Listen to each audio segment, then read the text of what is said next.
வணக்கம். ஃபோஸ்டர்ஸ் ஹெட்கியர்ஸ் வழங்கும் தமிழ்நாடு 360க்கு உங்களை வரவேற்பது நான் சரவணன்.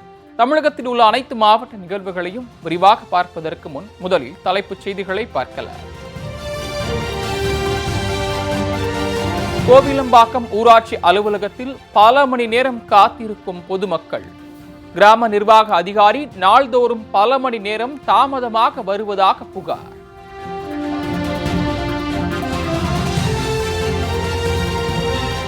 திருவண்ணாமலை மாவட்டம் ஆரணியில் 8 கோடி ரூபாய் மதிப்பிலான வளர்ச்சி திட்ட பணிகள். பூமி பூஜை செய்து பணிகளை தொடங்கி வைத்தார் நாடாளுமன்ற உறுப்பினர் தரணி வேந்தன்.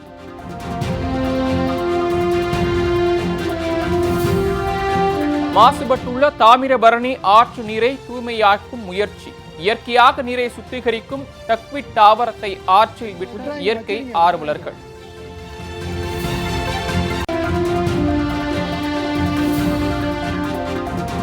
திருப்பூர் மாவட்டம் உடுமலை நகராட்சியில் 27 லட்சம் ரூபாய் மதிப்பீட்டில் வாங்கப்பட்ட தூய்மை பணிக்கான இயந்திரம் பயன்படுத்தப்படாமல் வீணாகி வரும் அவலம். மக்களின் வரிப்பணம் வீணடிக்கப்படுவதாக புகார்.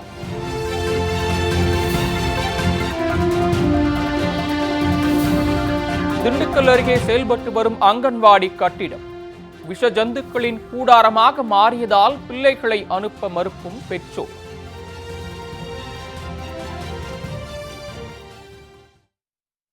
இனி விரிவான செய்திகள். கோவிலம்பாக்கம் ஊராட்சி அலுவலகத்தில் கிராம நிர்வாக அதிகாரி நாள்தோறும் பல மணி நேரம் தாமதமாக வருவதால் பல மணி நேரம் காத்திருக்க வேண்டிய நிலை உள்ளதாக பொதுமக்கள் புகார் தெரிவிக்கின்றனர். சென்னையை அடுத்த கோவிலம்பாக்கம் ஊராட்சி அலுவலகம் நாள்தோறும் குறித்த நேரத்திற்கு திறக்கப்படாமல் இருப்பதால் பொதுமக்கள் நீண்ட நேரம் காத்திருக்க வேண்டிய நிலை உள்ளது. இந்நிலையில் பாதிக்கப்பட்ட மக்கள் இதுகுறித்து கிராம நிர்வாக அலுவலகத்தின் உதவியாளரை கேட்டபோது கிராம நிர்வாக அதிகாரியின் வீடு வேறு ஒரு பகுதியில் இருப்பதால் வருவதற்கு தாமதம் ஏற்படுவதாக தெரிவித்துள்ளார். இதனால் பாதிக்கப்பட்ட மக்கள் கிராம நிர்வாக அதிகாரியின் பணி நேரம் மற்றும் அவரது பணிகள் இருப்பிடம் குறித்து தகவல் அறியும் உரிமை சட்டத்தின் கீழ் தகவலை கேட்டு பெற்றுள்ளனர். அந்த தகவலின்படி கிராம நிர்வாக அதிகாரிகள் காலை 9 மணிக்கு பணிக்கு வர வேண்டும் என்றும் மேலதிகாரியை பார்க்க செல்வதென்றால் உதவியாளரை பணியில் அமர்த்திவிட்டுதான் செல்ல வேண்டும் என்றும் அலுவலகம் திறந்த நிலையிலேயே இருக்க வேண்டும் என்றும் அதில் குறிப்பிடப்பட்டுள்ளது. ஆனால் இது போன்ற எந்த செயலையும் அந்த கிராம நிர்வாக அதிகாரி செய்வதில்லை என அப்பகுதி மக்கள் புகார் தெரிவிக்கின்றனர். இந்த பகுதியில் வந்துட்டு எல்லாமே தினக்கூலிக்கு போறவங்க தான். எல்லாமே வறுமை கோட்டு கீழே உள்ள மக்கள் தான். அந்த மக்கள் வந்துட்டு கிராம அலுவலரை பார்க்கணும்னா வந்துட்டு 2 நாள் 3 நாள் விடுப்பு எடுத்து தான் வந்து பார்க்குறாங்க. சின்ன சின்ன உதவிக்கு பசங்களுக்கான சாதி சான்று வாங்குறதுக்கோ வருமான சான்று வாங்குறதுக்கோ அரசோட நிதி உதவி பெறதுக்கோ விதவை பணம் வாங்குறதுக்கு ஒரு இறப்பு சான்றிதழ் வாங்குறதுக்கு கூட வந்து 1 வாரம் இங்கே நிற்கிறாங்க. வந்து டெய்லி லீவ் போட்டு நிற்கிறாங்க. அவங்க பொருளாதார ரொம்ப இருக்கிறாங்க. அரசாங்க ஆபீஸ் வெளியே வந்துட்டு ஒரு பதவி கூட இல்லை, விளம்பர பதவி இல்லை. அத்துடன் கிராம நிர்வாக அதிகாரி என்பவர் பொதுமக்களின் பிரச்சனைகளை உடனுக்குடன் தீர்க்கும் வகையில் அதே பகுதியில் வசிக்க வேண்டும் என்றும் தகவல் அறிக்கையில் குறிப்பிடப்பட்டுள்ளது. அப்படி இருக்க கிராம நிர்வாக அதிகாரி வேறு இடத்திலிருந்து வருவது ஏன் என்றும் அப்பகுதி மக்கள் கேள்வி எழுப்புகின்றனர்.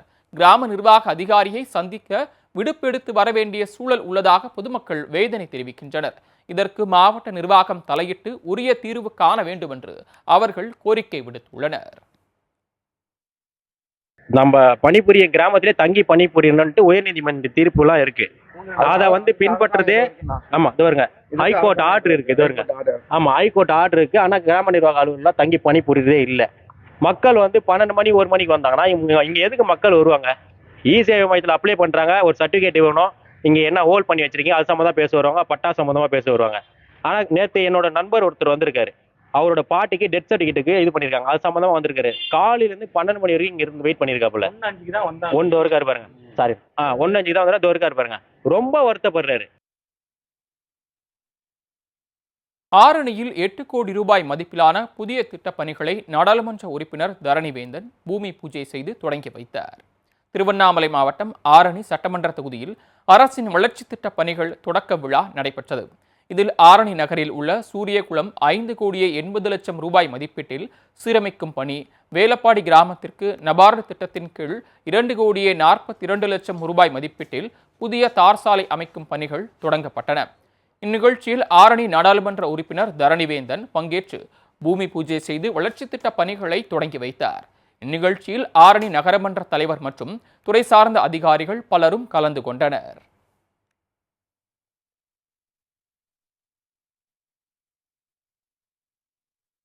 இயற்கையாக நீரை சுத்திகரிக்கும் டக்விட் எனப்படும் தாவரம் முதன்முறையாக நெல்லை மாவட்டம் தாமிரபரணி ஆற்றில் விடப்பட்டது. நெல்லை மாவட்டம் பாபநாசம் மலைப்பகுதியில் தொடங்கி தூத்துக்குடி மாவட்டம் புன்னக்காயில் வரை தாமிரபரணி ஆறு பாய்ந்து ஓடுகிறது. தாமிரபரணி ஆற்றில் தற்போது கழிவுநீர் ஓடைகள் கலப்பதன் காரணமாக ஆற்றின் நீர் முற்றிலுமாக மாசுபட்டுள்ளது. இதனால் பொதுமக்கள் மற்றும் இயற்கை ஆர்வலர்கள் கவலையடைந்துள்ளனர். மேலும் தாமிரபரணி ஆற்றின் மூலம் நெல்லை மற்றும் தூத்துக்குடி மாவட்டங்களில் 86,107 ஏக்கர் நிலங்கள் பாசன வசதி பெற்று வருகின்றன. அத்துடன் நெல்லை, தூத்துக்குடி, தென்காசி, விருதுநகர், ராமநாதபுரம் ஆகிய 5 மாவட்டங்களின் குடிநீர் தேவைகளையும் பூர்த்தி செய்து வருகிறது. இந்நிலையில் தாமிரபரணி ஆறு மிகவும் மாசுபட்டு வரும் நிலையில் அதனை மீட்டெடுக்கும் வகையில் அன்புநகர் இயற்கை பாதுகாப்பு அறக்கட்டளை சார்பில் நீர்நிலைகளில் இயற்கையாக நீரை சுத்திகரிப்பு செய்யும் தன்மை கொண்ட டக்விட் எனப்படும் தாவரம் தாமிரபரணி ஆற்றில் முதன்முறையாக விடப்பட்டது. இதனைத் தொடர்ந்து நெல்லை மாவட்டத்தில் உள்ள அனைத்து நீர்நிலைகளிலும் இந்த இயற்கை சுத்திகரிப்பு தாவரம் விடப்படும் என்று இயற்கை ஆர்வலர்கள் தெரிவித்தனர். திருநெல்வேலி மாவட்டத்தில் உள்ள நீர்நிலைகள் மிகவும் மாசடைந்த நிலையில் உள்ளது. இதனை ஓரளவிற்கு பாதுகாக்கும் பொருட்டு டக்வீட் என்று சொல்லக்கூடிய மிதக்கும் நீர்வாழ் தாவரம் அப்படிங்கிற ஒரு தாவரம் இருக்கு. இந்த தாவரத்தை இன்றைய தினம் திருநெல்வேலியில் உள்ள மாவட்டத்தில் உள்ள நீர்நிலைகளை சுத்திகரிக்கும் விதமாக எல்லா நீர்நிலைகளிலும் இதை நாங்கள் வளர்ப்பதற்கான முன்னேற்பாடுகளை செய்து வருகிறோம். உடுமலை நகராட்சியில் பல லட்சம் ரூபாய் மதிப்பீட்டில் வாங்கப்பட்ட தூய்மை பணிக்கான இயந்திரங்கள் வீணாகி வருவதாக சமூக ஆர்வலர்கள் புகார்கள் தெரிவித்து வருகின்றனர். திருப்பூர் மாவட்டம் உடுமலை நகராட்சியில் தூய்மை பணிகளுக்காக 27 லட்சம் ரூபாய் மதிப்பீட்டில் செடி கொடிகள், மண் மற்றும் கழிவுகளை அகற்றும் வகையில் பாப்காட் எனப்படும் சிறிய அளவிலான பொக்லைன் இயந்திரம் வாங்கப்பட்டது. இந்த இயந்திரம் மூலம் சிறிய அளவிலான குடியிருப்பு ரோடுகளில் தூய்மை பணி மேற்கொள்ள முடியும். மேலும் மழைக்காலங்களில் தூர்வாரப்படும் சாக்கடை கழிவுகளை அகற்றி லாரிகளில் ஏற்றும் வகையில் பொக்லைன் மற்றும் மண் அகற்றும் வாகனமும் வாங்கப்பட்டன. ஆனால் இதற்கான ஆபரேட்டர் நியமிக்காமல் கடந்த 2 ஆண்டுகளாக இயந்திரங்கள் இயக்கப்படாமல் சுகாதார ஆய்வாளர் அலுவலகத்தில் நிறுத்தி வைக்கப்பட்டுள்ளது. தற்போது நகராட்சியில் குப்பை சேகரிக்கும் தூய்மை பணி தனியார் வசம் ஒப்படைக்கப்பட்டுள்ள நிலையில் 27 லட்சம் ரூபாய் மதிப்பீட்டில் வாங்கப்பட்ட தூய்மை வாகனம் மழையில் நனைந்தும் வெயிலில் காய்ந்தும் வீணாகி வருகிறது. இதன் மூலம் மக்களின் வரிப்பணம் வீணடிக்கப்படுவதாக சமூக ஆர்வலர்கள் புகார் தெரிவிக்கின்றனர்.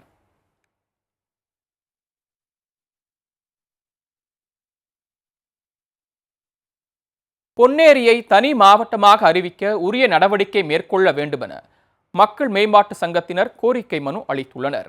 திருவள்ளூர் மாவட்டம் சென்னைக்கு அருகிலிருந்து இதன் மாவட்ட தலைமை அலுவலகம் திருவள்ளூரில் உள்ளதால் பொதுமக்கள் சென்று வர பெரும் சிரமத்திற்கு உள்ளாகி வருகின்றனர். பொன்னேரி வருவாய் கோட்டத்திற்கு உட்பட்ட காட்டூர், தத்தைமஞ்சி, பழவேற்காடு, அண்ணாமலை, ஆரம்பாக்கம் உள்ளிட்ட பகுதிகளைச் சேர்ந்த மக்கள் தங்கள் கோரிக்கைகளை அளிப்பதற்காக சுமார் 70 கிலோமீட்டர் தூரம் பயணித்து திருவள்ளூர் செல்ல வேண்டிய நிலை உள்ளது. இதனால் தங்கள் பிரச்சினைக்கு தீர்வு காண்பதில் சிக்கல் ஏற்பட்டுள்ளதாக அப்பகுதி மக்கள் வேதனை தெரிவிக்கின்றனர். எனவே பொன்னேரியை தனி மாவட்டமாக அறிவிக்க உரிய நடவடிக்கை மேற்கொள்ளுமாறு மக்கள் மேம்பாட்டு சங்கத்தினர் கோரிக்கை மனு அளித்துள்ளனர். திருவள்ளூர் மாவட்டம் பார்த்தீங்கன்னா இந்த மாநிலத்தினுடைய தலைநகராக இருக்கக்கூடிய சென்னைக்கு மிக அருகாமையில் இருக்கக்கூடிய ஒரு மாவட்டம். ஆனால் பார்த்திங்கன்னா இந்த திருவள்ளூர் மாவட்டத்தில் இருக்கக்கூடிய பொதுமக்களுக்கு அது கல்வியாக இருக்கட்டும், மருத்துவமாக இருக்கட்டும், சுகாதாரமாக இருக்கட்டும், தன்னுடைய பொது பிரச்சனையாக இருக்கட்டும், தனிநபருடைய பிரச்சனையாக இருக்கட்டும், எந்த பிரச்சனைகளாக இருந்தாலும் அது தீராத பிரச்சனைகளாக தான் தொடர்ந்து இருந்துக்கிட்டு இருக்குது. அதனால் இந்த மாவட்டத்தில் இருக்கக்கூடிய மக்கள் பார்த்திங்கன்னா இந்த மாவட்டம் மிகப்பெரிய மாவட்டம். ஏறக்குறைய போஸ்டர்ஸ் ஹெட்கியர்ஸ் வழங்கும் தமிழ்நாடு 360க்கு மீண்டும் உங்களை வரவேற்கிறோம். தொடர்ந்து செய்திகளை பார்க்கலாம். பழனி அருகே கைவினை கலைஞர் ஒருவர் பனை ஓலையால் பெட்டிக்கூடை போன்ற பல்வேறு விதமான பொருட்களை செய்து அசத்தி வருகிறார். திண்டுக்கல் மாவட்டம் பழனி அருகே உள்ள பூலாப்பட்டி கிராமத்தை சேர்ந்தவர் விவசாயி காளியப்பன். இவர் பழனி அருகே உள்ள பனை மரங்கள் உள்ள மார்க்கம்பட்டி, அப்பியம்பட்டி, நால்ரோடு, ஆத்துக்கால் பகுதியில் உள்ள பனை மரங்களில் உள்ள குருத்துகளை 30 ரூபாய்க்கு விலைக்கு வாங்கி கொண்டு நட்சத்திரம், பெட்டிக்கூடை என 30க்கும் மேற்பட்ட கலைசாதன பொருட்களை செய்து அசத்தி வருகிறார். இந்த பெட்டிக்கூடை பிறந்த குழந்தைகளுக்கு பயன்படுத்தும் விதமாகவும் கோயில்களில் பூஜைக்கு பயன்படுத்தும் விதமாகவும் விற்பனை செய்யப்பட்டு வருகிறது. இந்த பெட்டிக்கூடையின் மதிப்பு 50 ரூபாய் முதல் 100 ரூபாய் வரை விற்பனை செய்வதாகவும் இந்த பணத்தை கொண்டு அன்றாட செலவுகளை சந்தித்து வருவதாகவும் கூறினார். நம்மளுக்கு இதே தொழிலுங்க, இந்த கிளுகிழப்ப தொழில்.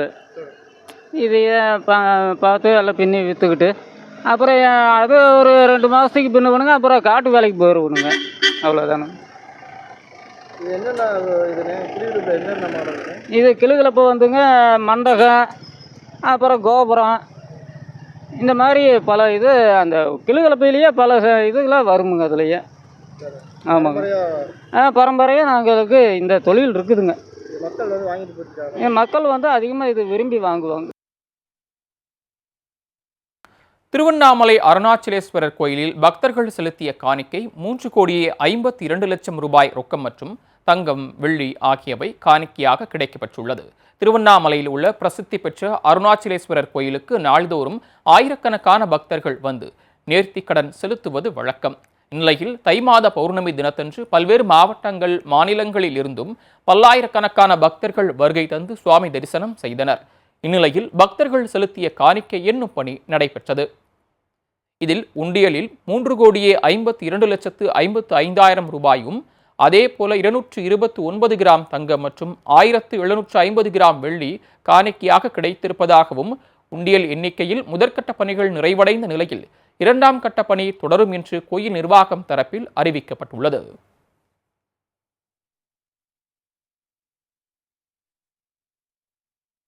வெளிநாட்டு முதியவர்கள் சிவகங்கையில் தமிழர் பாரம்பரிய முறைப்படி திருமணம் செய்து கொண்ட சம்பவம் ஆச்சரியத்தை ஏற்படுத்தியுள்ளது. பிரான்ஸ் நாட்டை சேர்ந்த 69 வயது முதியவர் யுஎஸ் அர்னெயிலே மற்றும் ஆப்பிரிக்க நாட்டை சேர்ந்த 60 வயதான ஜூலியன் சுரௌனா ஆகியோர் காதலித்து வந்ததாக கூறப்படுகிறது. நிலையில் முதியவர் யுஎஸ்உடன் மானாமதுரையை சேர்ந்த மார்க் அமலன் என்பவரும் தங்கி பணிபுரிந்து வந்த நிலையில் மூவரும் இந்தியா வந்துள்ளனர். சிவகங்கை மாவட்டம் மானாமதுரையில் தமிழரின் பாரம்பரியத்தை அதிகம் விரும்பிய வெளிநாட்டு முதியவர்கள் தமிழர் பாரம்பரிய முறைப்படி தாலி கட்டியும் மெட்டி அணிந்தும் திருமணம் செய்து கொண்டனர். இந்த திருமணம் காண்போரை ஆச்சரியத்தில் ஆழ்த்தியது.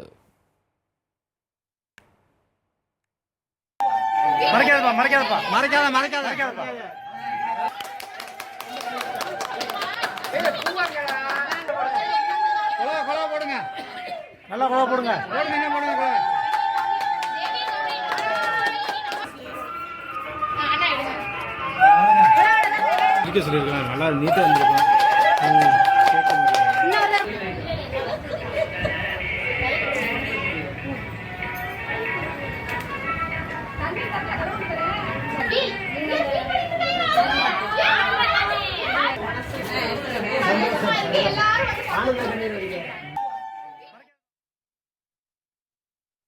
பாவூர் சத்திரம் இந்து துவக்கப்பள்ளியில் 114வது ஆண்டு விழாவில் மழலையர்களின் ஆடல் பாடல் பார்வையாளர்களை கவர்ந்தது. தென்காசி மாவட்டம் பாவூர் சத்திரம் பழைய சந்தை அருகே அமைந்துள்ள இந்து துவக்கப்பள்ளியின் 114வது ஆண்டு விழா பள்ளி வளாகத்தில் கோலாகலமாக நடைபெற்றது. இவ்விழாவில் பேராசிரியரும் மாவட்ட கவுன்சிலருமான சாக்ரட்டிஸ், ஊராட்சி மன்ற தலைவர் ராஜ்குமார் ஆகியோர் சிறப்பு அழைப்பாளர்களாக பங்கேற்று பள்ளி மாணவ மாணவிகளுக்கு பரிசுகள் மற்றும் சான்றிதழ்களை வழங்கி பாராட்டினர்.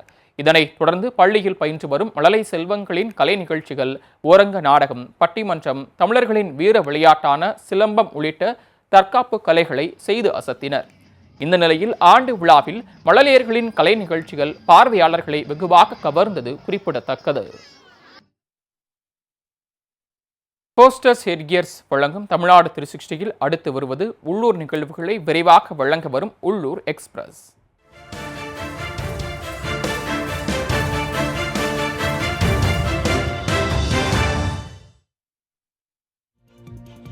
புதுக்கோட்டை மாவட்டம் ஆலங்குடி அருகே மாசி திருவிழாவையொட்டி முத்துமாரியம்மன் கோயில் தேரோட்டம் வெகு விமர்சையாக நடைபெற்றது. ஆலங்குடி அருகே கோவிலூர் முத்துமாரியம்மன் கோயில் மாசி திருவிழாவானது ஒவ்வொரு ஆண்டும் சிறப்பாக நடைபெறும். அந்த வகையில் இந்த ஆண்டு நடைபெற்ற மாசி தேர் திருவிழாவில் மா, பலா, வாழை என முக்கணிகளால் அலங்கரிக்கப்பட்டு மங்கள வாத்தியங்கள் முழங்க அம்மன் வீற்றிருந்த தேரை ஆயிரக்கணக்கான பக்தர்கள் வடம் பிடித்து இழுத்தனர்.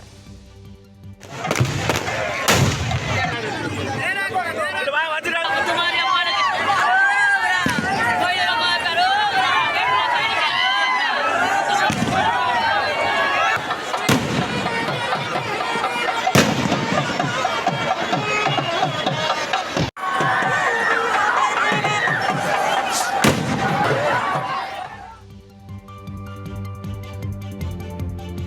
செங்கம் பகுதியில் தண்ணீர் ஊற்றப்படாததால் சாலையோரம் உள்ள மரக்கன்றுகள் வெயிலில் காய்ந்து வருகின்றன.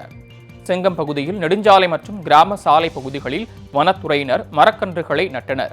தற்போது மரக்கன்றுகளை யாரும் தண்ணீர் ஊற்றாததால் அவை வெயிலில் காய்ந்து கருகி வருகின்றன. எனவே மரக்கன்றுகளை முறையாக பராமரிக்க நடவடிக்கை எடுக்குமாறு மாவட்ட நிர்வாகத்திற்கு அப்பகுதி மக்கள் கோரிக்கை விடுத்துள்ளனர். ஆனால் செடிகள் நடவு செய்து ஒரு சில தினங்களுக்கு மட்டும் தண்ணீரை விட்டுவிட்டு தற்போது தண்ணீர் விடாமல் கோடை காலம் என்பதால் செடிகள் காயும் சூழ்நிலையில் ஏற்பட்டுள்ளது. ஆனால் இந்த வனத்துறையினரோ செடிகளுக்கு நீர் ஊற்றாமல் அரசு கொடுக்கும் பணத்தை பெற்றுக்கொண்டு ஏதோ ஒரு வகையில் அந்த பில்களை போட்டு தண்ணி ஊற்றியது போல் பில்களை போட்டு பணத்தை எடுத்துக்கொள்ளலாம் என்று ஒரு நினைப்பில் தான் இருக்கின்றார்களே தவிர தற்போது அந்த செடிகளை காப்பாற்றி எதிர்வரும் காலங்களில் பொதுமக்களின் நலன் கருத்தில் கொண்டு ஆக்சிஜன் மாசு கட்டுப்பாடு இது போன்ற சூழ்நிலைகளை தவிர்க்க வேண்டும் என்ற ஒரு சூழல் நினைத்தால், ஆனால் இவர்களால் முடியாத ஒரு சூழலாக உள்ளது போல எங்களுக்கு தெரிகிறது.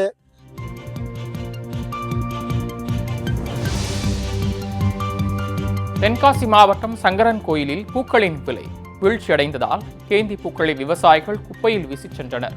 தென்காசியில் சாகுபடி செய்யப்படும் பூக்களை விவசாயிகள் சங்கரன் கோயில் மலர் சந்தைக்கு கொண்டு வந்து விற்பனை செய்வது வழக்கம். இந்நிலையில் சுபமுகூர்த்த தினம் மற்றும் கோயில் விழாக்கள் இல்லாததால் வியாபாரிகள் பூக்களை வாங்க ஆர்வம் காட்டவில்லை. இதனால் பூக்களின் விலை குறைந்ததால் விவசாயிகள் அவற்றை குப்பையில் வீசிச் சென்றனர்.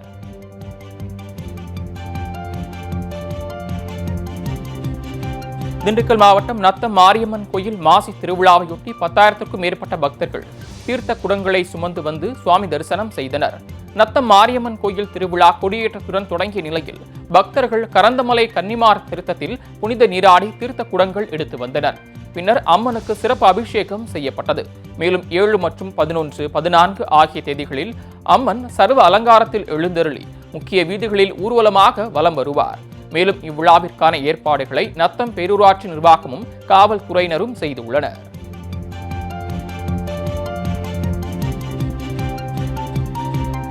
திருவாரூர் மாவட்டம் மன்னார்குடியில் மாசி திருவிழாவையொட்டி நடைபெற்ற தீமிதி திருவிழாவில் திரளான பக்தர்கள் பங்கேற்று நேர்த்திக்கடன் செலுத்தினர். கீழ்ப்பாலம் அருகே உள்ள பத்ரகாளியம்மன் கோயிலில் மாசி திருவிழாவையொட்டி 100க்கும் மேற்பட்ட பக்தர்கள் பால்குடம் ஏந்தி வந்த நிலையில் அம்மனுக்கு சிறப்பு அபிஷேகம் மற்றும் தீபாராதனை நடைபெற்றது.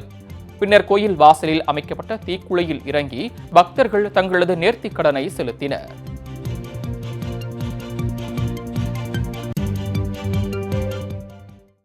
போஸ்டர் செட்கியர்ஸ் வழங்கும் தமிழ்நாடு 360யில் மாவட்டங்களில் நடந்த விளையாட்டு செய்திகளை வழங்க வருகிறது விளையாட்டு களம்.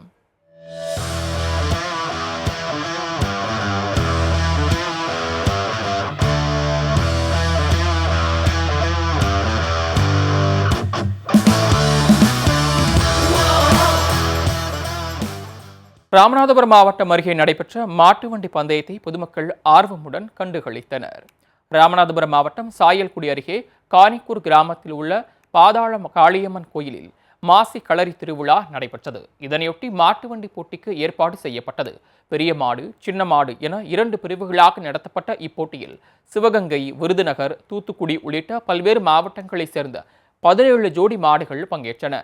இதனைத் தொடர்ந்து 2 பிரிவுகளிலும் முதல் 3 இடங்களை பிடித்த மாட்டின் உரிமையாளர்கள் மற்றும் சாரதிகளுக்கு நினைவு பரிசுகள் வழங்கப்பட்டன.